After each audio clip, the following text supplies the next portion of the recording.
Hi everyone, hope you're doing well from wherever you are watching this channel, depending on your time zone.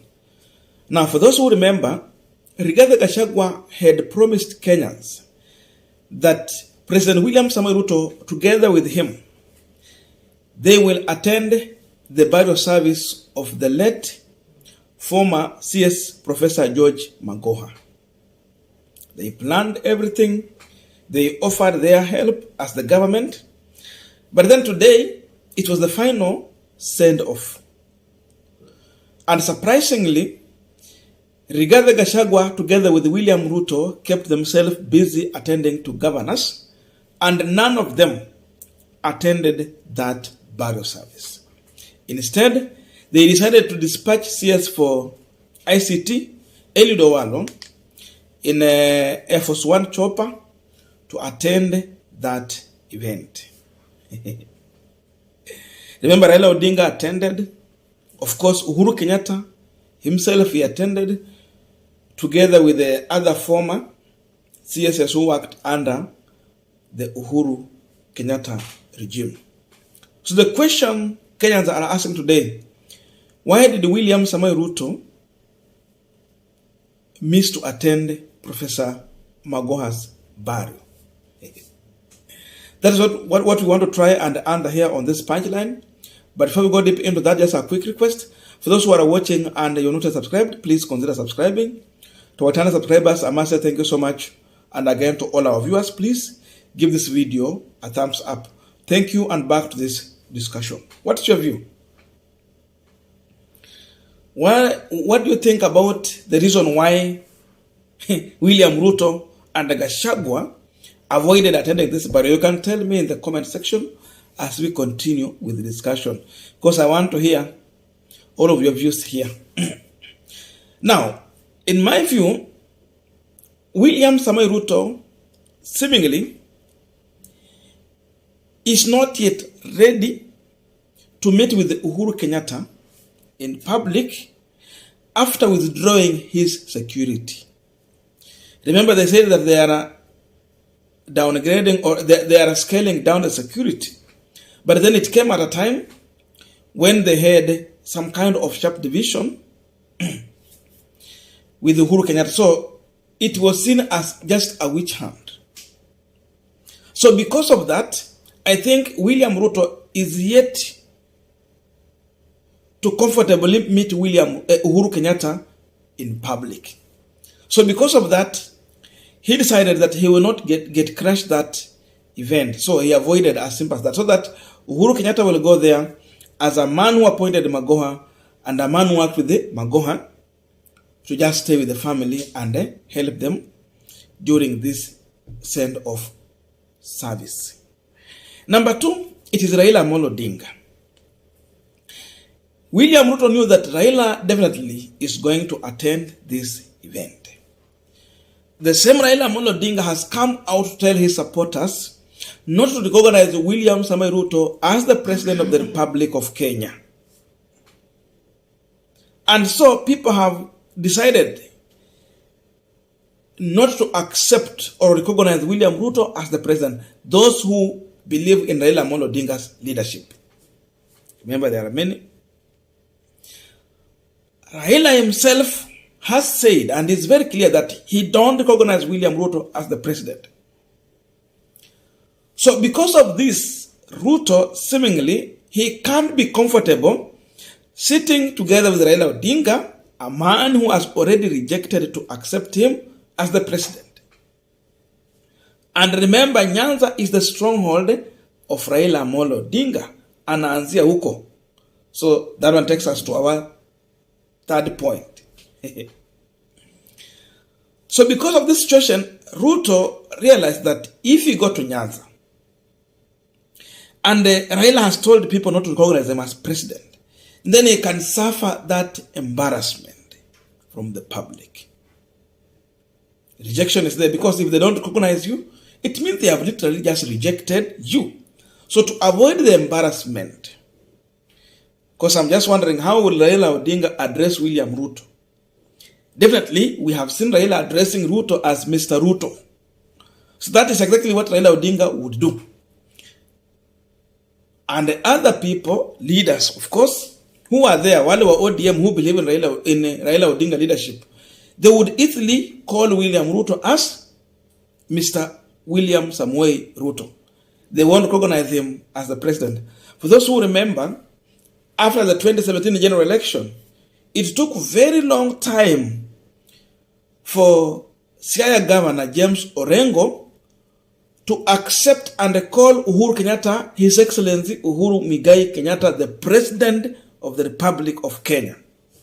The day he uttered those words, kulikuwa na shangwe, nderemo, na vifijo, wanasema hivyo. And this came after just a handshake between Uhuru and Raila Odinga. So that's how it can go. Then now we have Raila who has already told them. It means they will just refer to William Ruto as Mr. William Ruto and not the president. So Ruto was not ready for those kind of embarrassment. That's why he decided to avoid it. Number 4, Raila Odinga has started another public baraza rallies. Those rallies are meant to destroy William Samoei Ruto. Actually, Raila Odinga is using these barazas to plant a sense of political direction among the masses. And the real issue is that, as I said, don't recognize Ruto as the president. Number 2, he's raising serious issues touching on matters to do with the economy of this country. All of you agree with Raila Odinga that the economy is at its worst situation. Tuko mahali pabaya. That's the truth.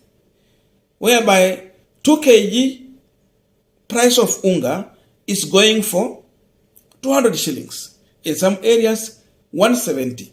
But mostly even it go up to 250 shillings. Really? The cost of living is high. Every commodity, the price is skyrocketing. You cannot predict the price of a commodity maybe in 2 days' time. Before kumbili huwezi sema, because anytime that price can change.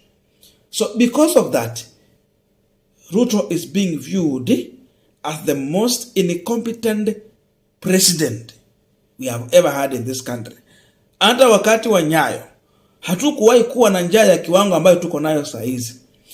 Moi alikuwa mtu mwenye alisumbua Wakenya sana, lakini Wakenya wako wanalala njaa.